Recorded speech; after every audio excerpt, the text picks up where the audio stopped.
Hi hello నమస్తే, this is Lavanya. Welcome to the south TV. మనిషి చనిపోయాక ఆత్మకు శాంతి కలగాలని కోరుకుంటాం కదా.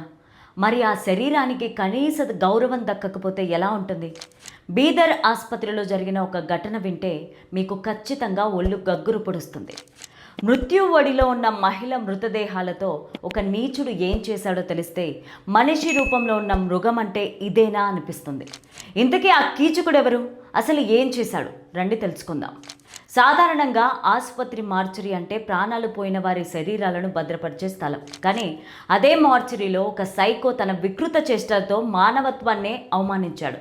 ఇది కేవలం ఒక వ్యక్తి చేసిన తప్పు కాదు, వ్యవస్థలో ఉన్న లొసుగులు ఇలాంటి ఘోరాలకు ఎలా దారితీస్తాయో చెప్పడానికి ఒక నిదర్శనం.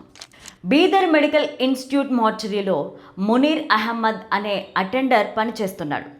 అతని పని శవాలను జాగ్రత్తగా చూసుకోవడం. కానీ ఇతడు ఏం చేశాడో తెలుసా? పోస్ట్ మార్టం కోసం వచ్చే యువతులు, మహిళల మృతదేహాలను చూసి నీచంగా ప్రవర్తించేవాడు. రాత్రి వేళల్లో ఎవరూ లేని సమయంలో డెడ్ బాడీలపై ఉన్న వస్త్రాలను తొలగించి వికృత ఆనందం పొందేవాడు. ఇంతటితో అతని పాడుబుద్ధి ఆగలేదు. ఆ నగ్న మృతదేహాలను తన ఫోన్లో ఫోటోలు, వీడియోలు తీసి సైకోలా ఎంజాయ్ చేసేవాడు. చూస్తుంటే ఇతని మెదడులో ఏదో తెలియని జబ్బు ఉంది అనిపిస్తోంది. ఇలాంటి వారు సమాజానికి ఎంత ప్రమాదకరమో మనకు అర్థమవుతూనే ఉంది. నిజానికి ఈ దారుణం ఇన్నేళ్లుగా ఎలా సాగింది అంటే ఆసుపత్రిలో నిఘా లోపం వల్లనే. ఆ డెడ్ బాడీల పట్ల కనీస బాధ్యత లేకపోవడమే ఈ వికృతానికి ప్రధాన కారణం. ఆసుపత్రిలో పనిచేసే అటెండర్ ప్రవర్తనపైన డాక్టర్ మోసునిల్ హక్కు అనుమానం రావడంతో ఈ భాగోతం బయటపడింది. డాక్టర్ హక్కు వెంటనే అప్రమత్తమై అధికారులకు ఫిర్యాదు చేశారు. పోలీసులు రంగంలోకి దిగి మునీర్ను అరెస్ట్ చేసి అతని ఫోన్ను సీజ్ చేశారు. ఆ ఫోన్ చూడగానే పోలీసులే షాక్ అయ్యారు. దాదాపు 100ల కొద్దీ మహిళల మృతదేహాల అసభ్యకర ఫోటోలు అందులో బయటపడ్డాయి.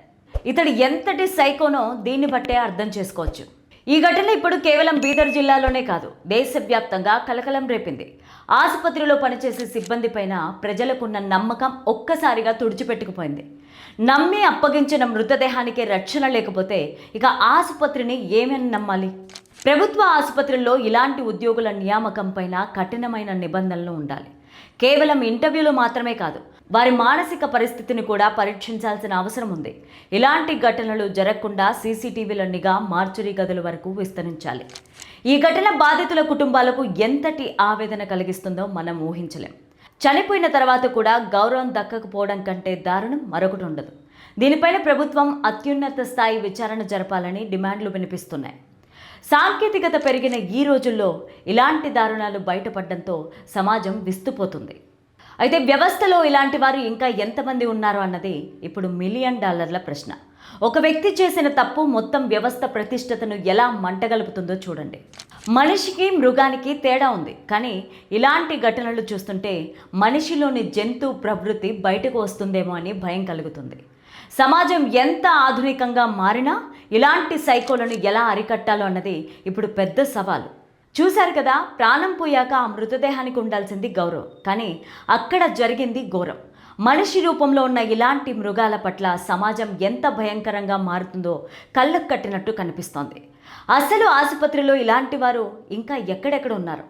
ఇటువంటి ఘటనలను ఎలా అరికట్టాలని మీరు భావిస్తున్నారు? మీ అభిప్రాయాలను కింద కామెంట్ రూపంలో తెలియజేయండి. Thank you for watching. చూస్తూనే ఉండండి సౌత్ టీవీ.